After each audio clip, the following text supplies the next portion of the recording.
ਅੱਜ ਕਿੱਦਾਂ ਹੋ ਸਾਰੇ। ਉਮੀਦ ਕਰਦੀ ਹਾਂ ਠੀਕ ਹੋਵੋਗੇ।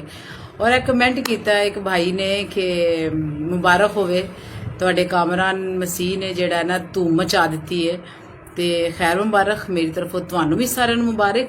ਲੇਕਿਨ ਉਹ ਸਾਡਾ ਕਾਮਰਾਨ ਨਹੀਂ ਹੈ, ਉਹ ਪੂਰੇ ਪਾਕਿਸਤਾਨ ਦਾ ਕਾਮਰਾਨ ਹੈ ਔਰ ਸਾਡਾ ਭਰਾ ਹੋਣ ਤੋਂ ਪਹਿਲੇ ਉਹ ਇੱਕ ਪਾਕਿਸਤਾਨੀ ਹੈ ਔਰ ਉਹਨੇ ਪਾਕਿਸਤਾਨੀ ਹੋਣ ਦਾ ਹੱਕ ਅਦਾ ਕੀਤਾ ਹੈ ਕਿ ਉਹਨੇ ਪਾਕਿਸਤਾਨ 'ਚ ਰਹਿੰਦਿਆਂ ਹੋਇਆਂ ਪਾਕਿਸਤਾਨ ਨੂੰ ਅਹਿਮੀਅਤ ਦਿੱਤੀ ਹੈ।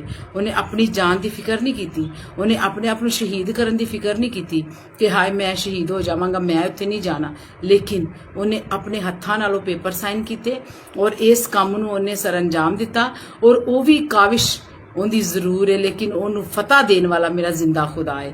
ਤੇ ਮੈਂ ਉਮੀਦ ਕਰਦੀ ਹਾਂ ਕਿ ਸਾਰੇ ਪਾਕਿਸਤਾਨੀ ਇਸ ਟਾਈਮ ਉਹਨੂੰ ਸਿਰਫ ਇੱਕ ਮਸੀਹੀ ਦੇ ਨਾਂ ਤੋਂ ਨਹੀਂ ਬਲਕਿ ਇੱਕ ਪਾਕਿਸਤਾਨੀ ਦੇ ਨਾਂ ਤੋਂ ਜਾਣਨਗੇ।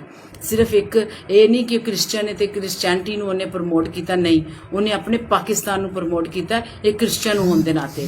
ਜਿਹੜਾ ਸਾਨੂੰ ਸਬਕ ਸਿਖਾਇਆ ਗਿਆ ਹੈ ਕਿ ਜਿਹੜੇ ਮੁਲਕ 'ਚ ਰਹੋ ਉਹਦੀ ਖੈਰ ਮੰਗੋ ਤੇ ਅਸੀਂ ਪਾਕਿਸਤਾਨੀ ਆ, ਅਸੀਂ ਪਾਕਿਸਤਾਨ 'ਚ ਰਹਿ ਕੇ ਆਪਣੇ ਪਾਕਿਸਤਾਨ ਦੀ ਖੈਰ ਮੰਗਣੀ, ਨਾ ਕਿ ਅਸੀਂ ਦੂਸਰੇ ਮੁਲਕਾਂ ਨੂੰ ਜਿਹੜਾ ਨਾ ਪ੍ਰਮੋਟ ਕਰਨਾ ਹੈ। ਤੇ ਮੈਂ ਸ਼ਾਇਦ ਬਹੁਤ ਜ਼ਿਆਦਾ ਬੋਲਣੀ ਪਈ ਹਾਂ, ਐਕਸਾਈਟਿਡ ਆ ਬਹੁਤ ਜ਼ਿਆਦਾ ਭਾਈ ਵਾਸਤੇ।